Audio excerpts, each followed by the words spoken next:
It was 1 year ago today. The coronavirus pandemic brought so many aspects of our lives to a halt, and now 365 days later, we are starting to see some more recovery, capacity limits increasing, and today Governor Cuomo lifted New York's mandatory travel quarantine. With that in mind, News 4's Adam Harding is standing by live at LaGuardia Airport. He's been talking to some people. Adam?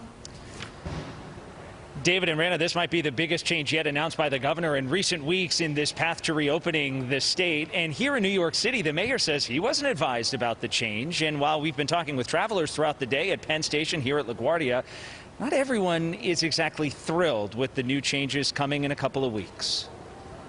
This is my first traveling during COVID. Jeff Hess is heading to Nashville from LaGuardia. He plans to quarantine when he returns home, but soon he won't have to, after the governor Thursday announced it will no longer be a requirement in the coming weeks for certain travelers. It seems risky. It does. I feel like we're not really out of the woods yet. So, you know, it is nice to see like restrictions loosening. It feels like things are getting better, but I don't know. It feels risky to me.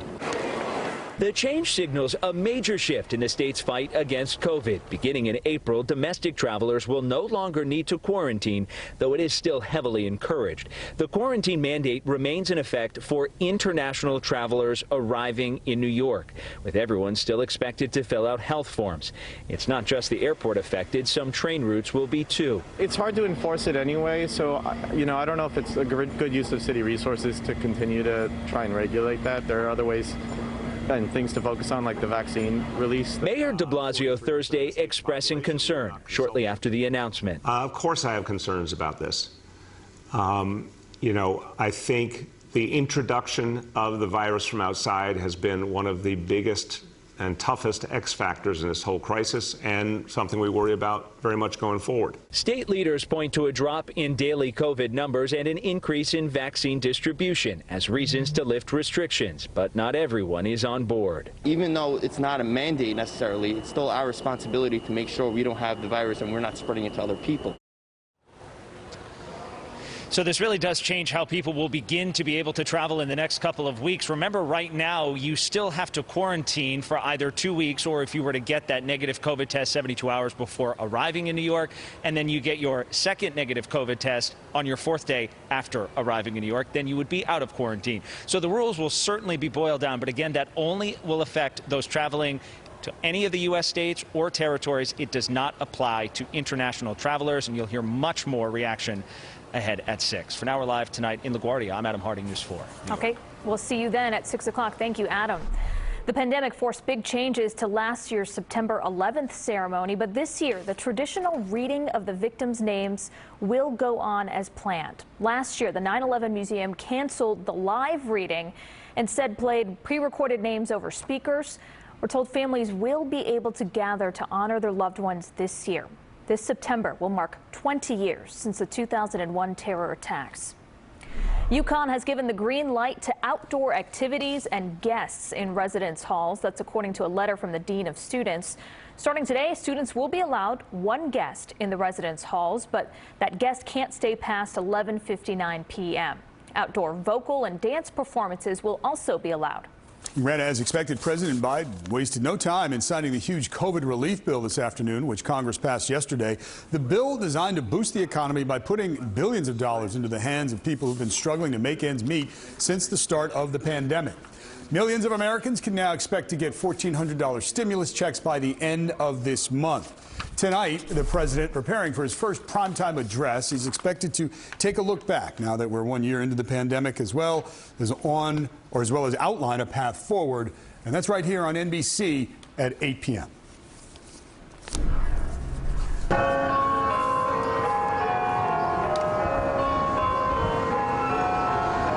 Those are bells of hope ringing out today at the Church of St. Paul the Apostle. The chimes coming at 3:11 p.m., signifying that 1 year ago today, the world was turned upside down.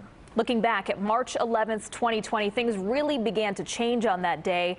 San Francisco, Seattle started limiting capacities at the time. Seattle accounted for about 2/3 of the nation's coronavirus deaths. Also on that day, you might remember Tom Hanks announced that he and his wife tested positive for the virus, and soon the tri-state would become the epicenter of the outbreak. News 4's Adam Cooperstein takes a look back.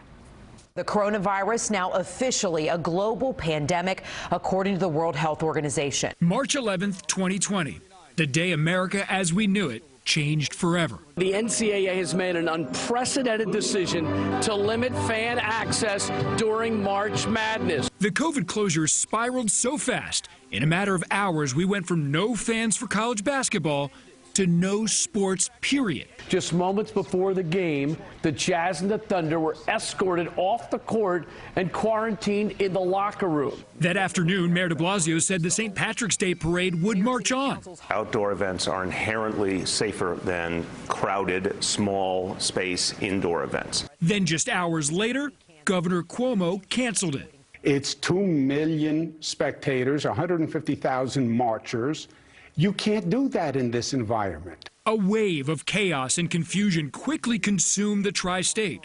SUNY and CUNY schools closed indefinitely.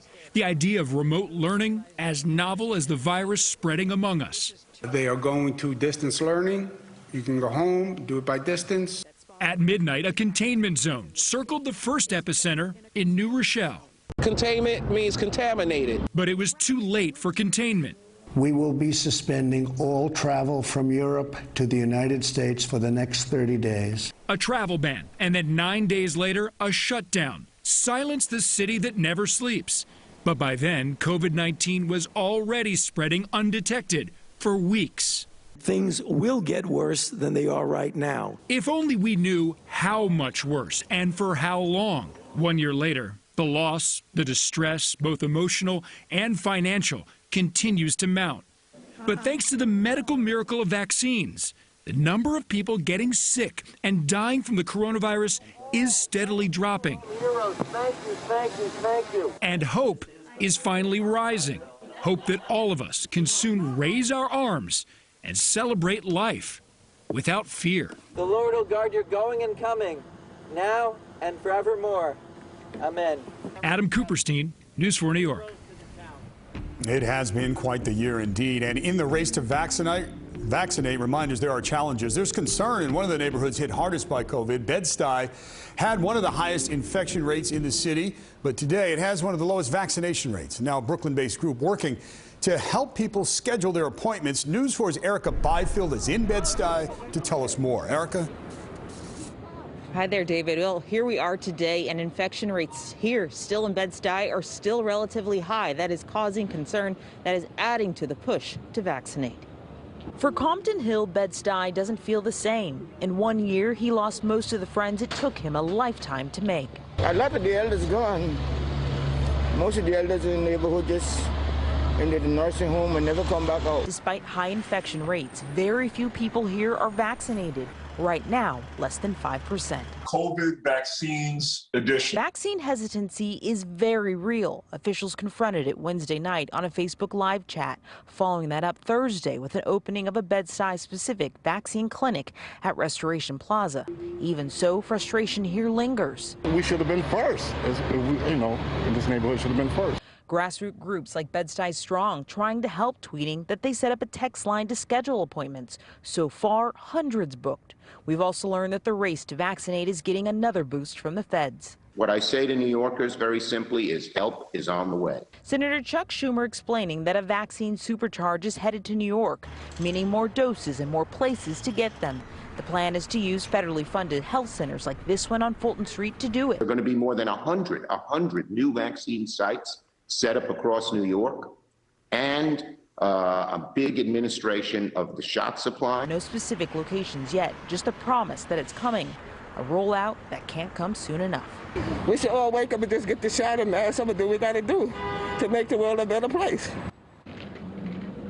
So the city's plan to get people vaccinated in this community includes this. They're actually going to send some test and trace workers out to canvass this neighborhood, talk to people about getting the vaccine, and hopefully sign them up with appointments. Reporting from Brooklyn, Erica Byfield, News 4, New York. Erica, thank you. The International Olympic Committee has reached a deal with China to buy and provide vaccines for the upcoming Tokyo Games. The IOC will pay for extra doses for Olympic and Paralympic participants. This deal will also apply to the 2022 Winter Games in Beijing. The Tokyo Olympics were postponed, of course, because of the pandemic. Now they're set to start on July 23rd. And because of that delay, the Beijing 2022 Games will now start just over 6 months after Tokyo. Johnson & Johnson's one-shot COVID vaccine is now heading to Europe. The European Union authorized the vaccine's use there today. According to Johnson & Johnson, the EU has already ordered 200 million doses with an option for 200 million more.